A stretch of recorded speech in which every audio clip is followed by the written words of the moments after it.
আজকে আমি তোমাদের এমন একটা মেয়ের গল্প বলবো যে মেয়েটা ছোটবেলা থেকে খুব আদরে একটা ফ্যামিলিতে বড় হয়ে ওঠে, বাবা মা দিদা দাদুর সাথে। কিছুদিন পরে তার ছোট্ট একটা বোন হয়। অ্যান্ড মেয়েটা যখন ছোটবেলায় বারবার অসুস্থ হয়ে পড়তো, সেই মেয়েটাকে নিয়ে যাওয়া হতো একটা চাইল্ড স্পেশালিস্টের কাছে। নাম ছিল ডক্টর শুভানু মিত্র। যতবারই মেয়েটা সেই ডক্টরের কাছ থেকে ফিরতো আর তার দিদা তাকে মজা করে জিজ্ঞাসা করতো যে বলতো তোর কেমন বর চাই, সে সবসময় বলতো আমার শুভানু মিত্রর মতো ডাক্তার বর চাই। তারপর সেই মেয়েটা আস্তে আস্তে বড় হয়, তারপর তার পড়াশোনা চলতে থাকে। বাট মেয়েটা কোনোদিনই অঙ্কে অতটা ভালো ছিল না, সেজন্য বরাবরই ফার্স্ট সেকেন্ড থার্ডের মধ্যে থাকতে পারতো না, অঙ্কের রেজাল্ট খারাপ হওয়ার জন্য। তারপর আস্তে আস্তে বড় হয়, তার মিশু তাকে অঙ্ক করাতে শুরু করে, সে আস্তে আস্তে অঙ্কেও বেশ ভালো হয়ে ওঠে।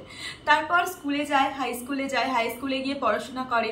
যেই মেয়েটা কখনো প্রাইমারি স্কুলে যখন পড়তো তখন 1 থেকে 3-এর মধ্যে হতে পারেনি, যখন ক্লাস 4-এ পড়তো তখন হয়েছিল, সেই মেয়েটা হাই স্কুলে যাবার পর বরাবরই 1 থেকে 3-এর মধ্যে থাকতে শুরু করে। বরাবর পড়াশোনায় ভালো বলেই তার নাম হয়। কিন্তু যখন সে সেই স্কুলে পড়াশোনা করতো তখন তার সবসময়তেই ইচ্ছে করতো যে সে টিচার হবে, সে স্কুল টিচার হবে, সে টিচার হয়ে স্টুডেন্টদের পড়াবে। তারপর আস্তে আস্তে 10 পাস করতে করতে তার সেই ইচ্ছাটাও চলে যায়। তখন তার ইচ্ছা হয় সে ইঞ্জিনিয়ার হবে, কারণ সে তার চারিদিকে অনেক ইঞ্জিনিয়ার দাদাদের দেখে দেখে বড় হয়।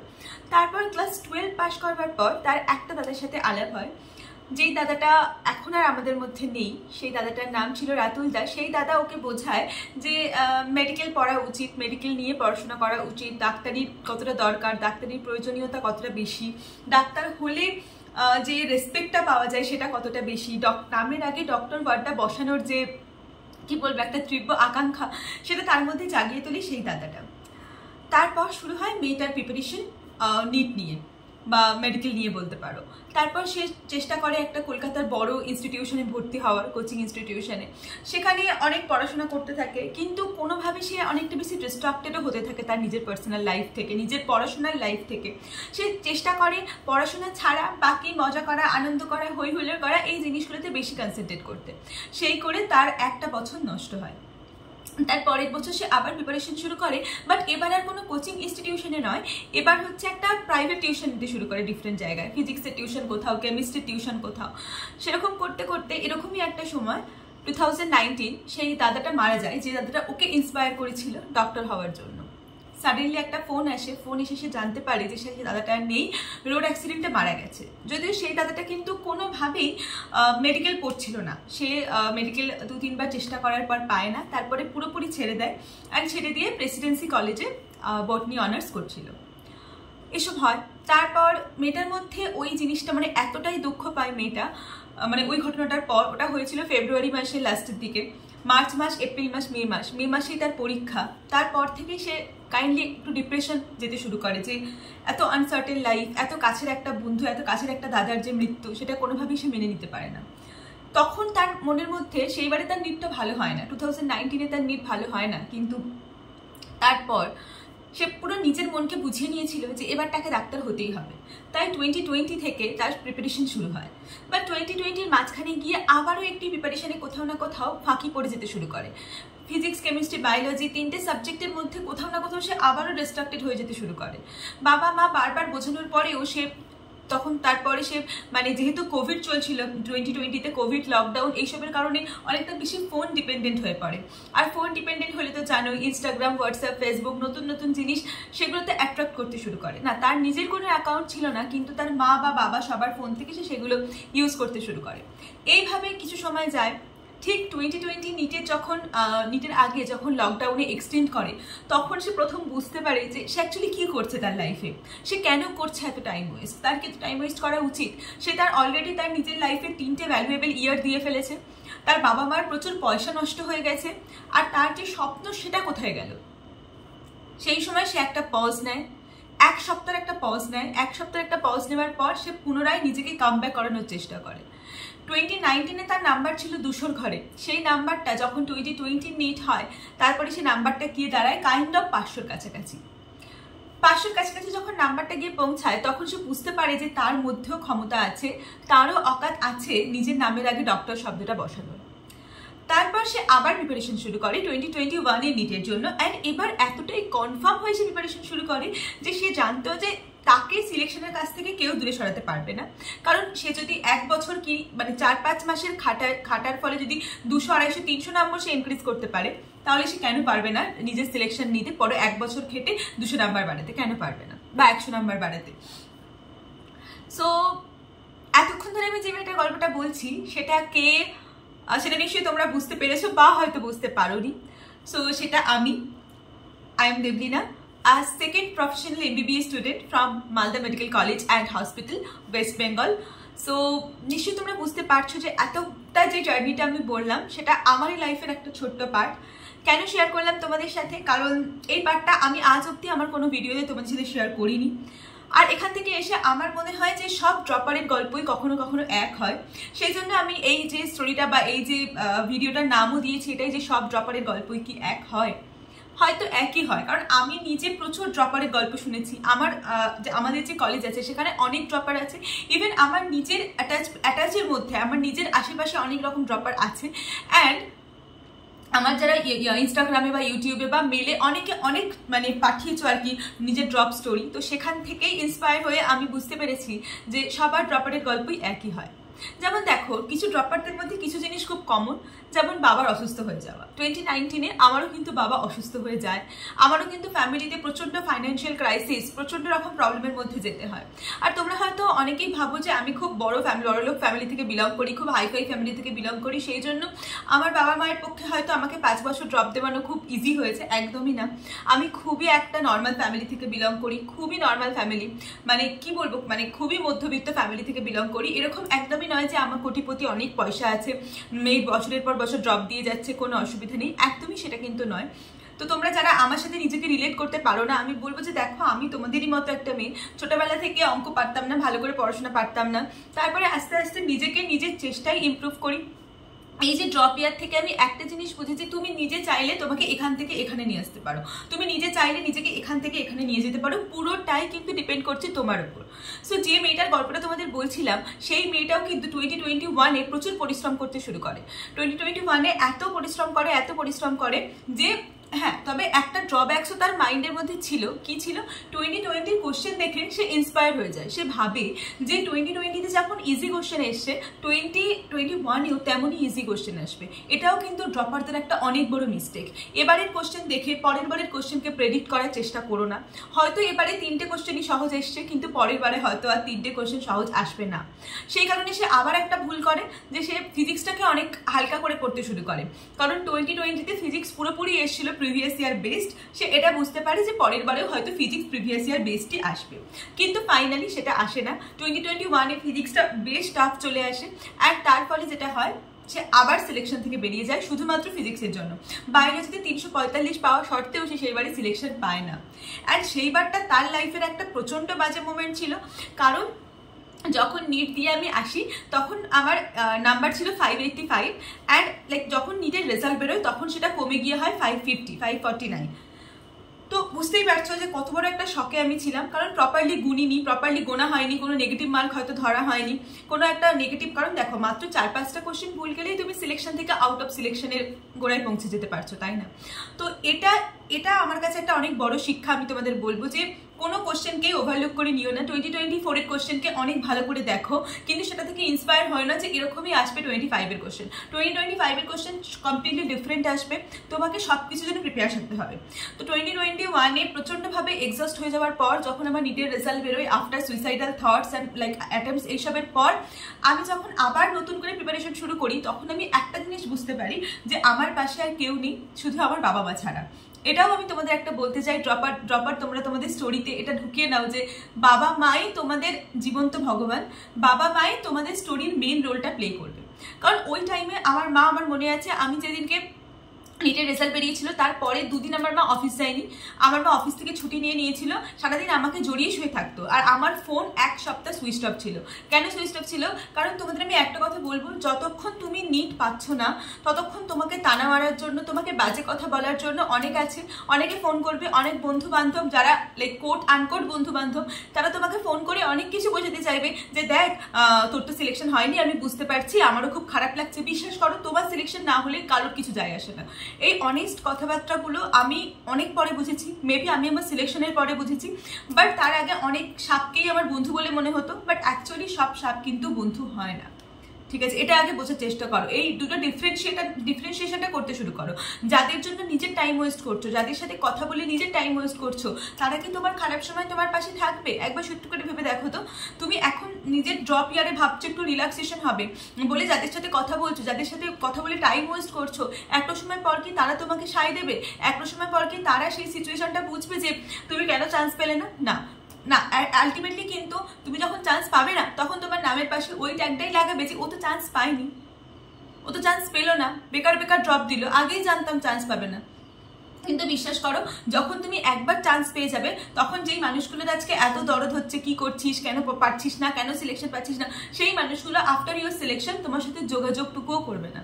এটাই ফ্যাক্ট, এটাই ড্রপারদের গল্প, এটাই ড্রপারের গল্পের একটা পার্ট বলতে পারো। আমি অন্তত আমার লাইফ থেকে, আমার অনেক বন্ধু বান্ধবদের লাইফ থেকে এগুলো বুঝেছি।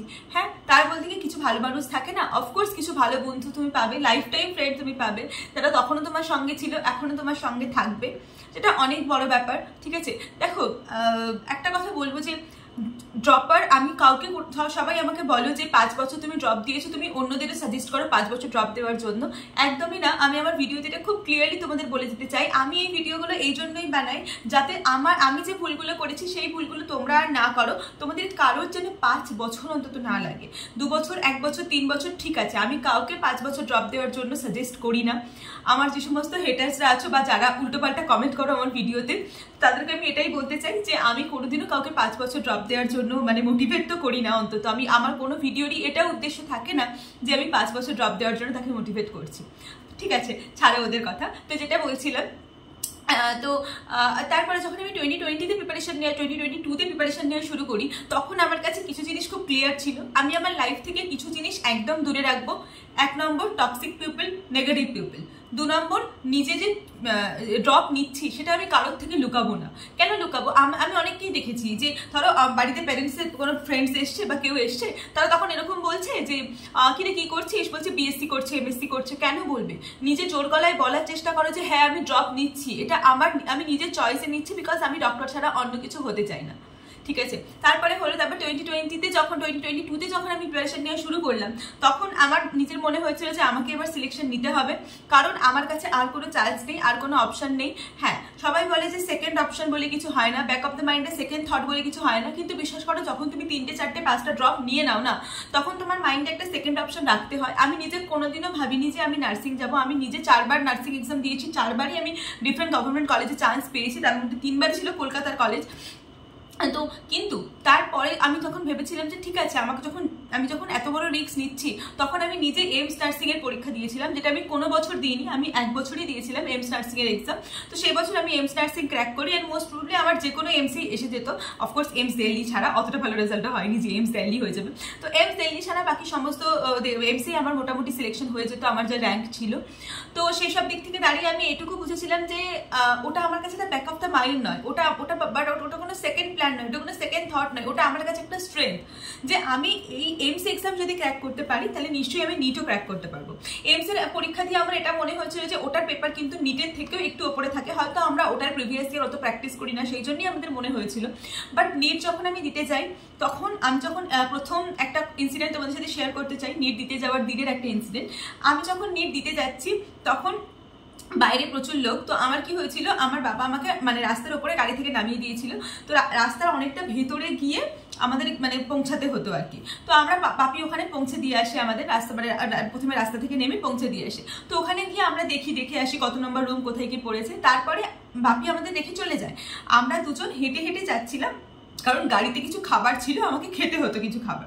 তো আমি যখন খেতে যাই, আমি পুরোপুরি রাস্তা হারিয়ে ফেলি। আমি আর আমার মা দুজনে ছিলাম, পুরোপুরি রাস্তা হারিয়ে ফেলি। বিশ্বাস করো, আমার কাছে মাত্র আধ ঘন্টা ছিল আমাকে খেয়ে রাস্তায় গিয়ে খেয়ে আবার আসতে হতো। বাট আমি পুরোপুরি অলিগলির মধ্যে, কারণ আমি অত চিনি না, আমার বারাসাতের দিকে, বারাসাত না দমদমের দিকে আমার সিট পড়েছিল, তো আমি অত চিনতাম না ওইসব রাস্তাঘাট। তো আমি কোথায় গলি টলি দিয়ে মধ্যে গিয়ে তারপরে মানে যা হোক করে একটা টোটো, ওই রাস্তায় টোটো চলে না, বিশ্বাস করো ভগবানের দয়ায় আমি একটা টোটো পেয়েছিলাম ওই সময়। সময়, সেই টোটোটা করে আমি যাই এবং বিশ্বাস করো মাত্র এইটুকু রাস্তা, এইটুকু মানে এইখানে জাস্ট বেঁকে এইটুকু 1 কিলোমিটারও রাস্তা নয়, ওইটুকু রাস্তা আমি জাস্ট যাই টোটো করে 10 টাকা 20 টাকা ভাড়া দিই, তারপরে গাড়িতে যাই, গিয়ে বসে চকলেট খাই। কারণ আমি এক্সামের আগে সবসময় চকলেট খেতে বেশি প্রেফার করি, আমার মনে হয় যে আমার মানে বেশি ভালো খুশি লাগে। বাড়ি থেকে মা মুড়ি তরকারি এনেছিল, এক্সামের আগে সময় ঢোকার আগে কিন্তু কেউ কোনো লুচি তরকারি বা কিছু খাবে না, আমি মুড়ি তরকারি খেয়েছিলাম, মুড়ি তরকারি খেয়ে তারপরে যাই, গিয়ে এক্সাম দিই। এবার যখন এক্সাম দিতে ঢুকছি, যেখানে আমাদের এন্ট্রি গেট ছিল, আমার কোন স্কুল পড়েছিল, আমার মোস্ট প্রবাবলি কোনো একটা কেন্দ্রীয় বিদ্যালয় পড়েছিল। তো ওখানে কেন্দ্রীয় বিদ্যালয় আমি এক্সাক্ট আমার মনে নেই, যদি আমার মনে পড়ে আমি এখানে নামটা নোটিস মানে এখানে করে দেবো। তো যে স্কুলটায় আমার সিট পড়েছিল সেই স্কুলটাতে আমি যখন ঢুকছি, তো ঢোকার পর একদম ডান দিকে দেখলাম একটা রাধাকৃষ্ণের মন্দির, মানে রাধাকৃষ্ণের মূর্তি বসানো স্কুলটার ভেতরে। আমি সত্যি বলছি আমি কোনোদিনও কোনো স্কুলের মধ্যে এরকম রাধাকৃষ্ণের মূর্তি বা কিছু দেখিনি। তো সেই সময় আমি একটা কথা ভেবেছিলাম লাইফে, যে ভগবান যখন আমাকে মৌকা দিচ্ছে ভগবানকে ডাকার প্রার্থনা করার, তো আমি ডেকে নিই। আমি ওই সময় কিচ্ছু করিনি, জাস্ট ভেতরে ঢুকে ভগবানের দিকে এরকম করে হাত জড়ো করে দাঁড়িয়ে প্রার্থনা করে যে প্লিজ আমার সিলেকশনটা যেন এবারে হয়ে যায়, তুমি প্লিজ দেখো, এরকম বলে তারপরে আমি গেছিলাম। আরেকটা জিনিস ইনসিডেন্ট, খুব ছোট্ট ইনসিডেন্ট এগুলো হয়তো, বাট আমার জন্য এগুলো এখন অনেকটাই চেরিশ করার মতো ইনসিডেন্ট বলতে পারো। তারপরে আমি ওপরে যাই, আমার দোতলায় সিট পড়েছিল, একদম লাস্ট রুম, আমার রুমের পাশেই ওয়াশরুম, ঠিক আছে। অ্যান্ড আমি দুবার ওয়াশরুম মানে যাবো ভেবে নিয়েছিলাম, কারণ এক্সামের মাঝখানে আমি কোনোভাবেই ওয়াশরুম যেতাম না। আমার মানে এন্ট্রি ছিল 1টার সময়, 2টো থেকে এক্সাম শুরু হবে, আমি 1:15-এর মধ্যে এন্ট্রি করি, তখন গিয়ে একবার ওয়াশরুম যাই, ঠিক আছে।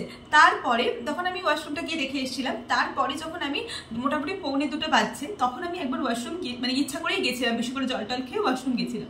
তখন আমি ওয়াশরুম গিয়ে ওয়াশরুমের যেখানে বেসিন ছিল, ওয়াশ বেসিন, সেখানে জানলা দিয়ে আমি দেখতে পাই আমার মা দাঁড়িয়ে আছে।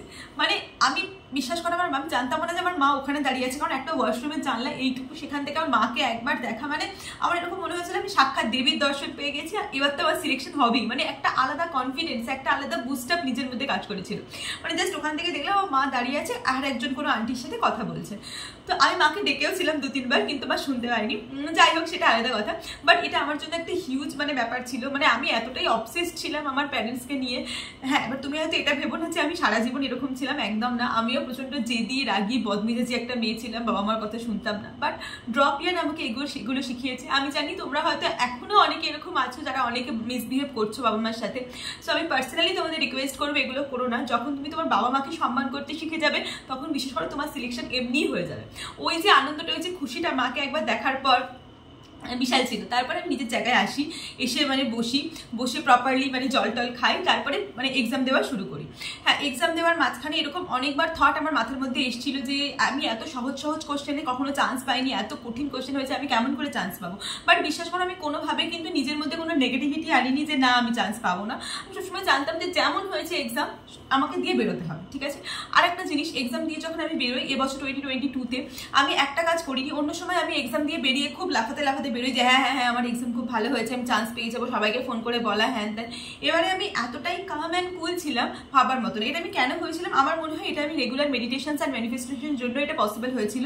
তো আমি তোমাদের সাথে মেডিটেশন ম্যানিফেস্টেশনের ভিডিও তোমরা যদি দেখতে চাও, আমি অবশ্যই তোমাদের সাথে শেয়ার করে দেবো।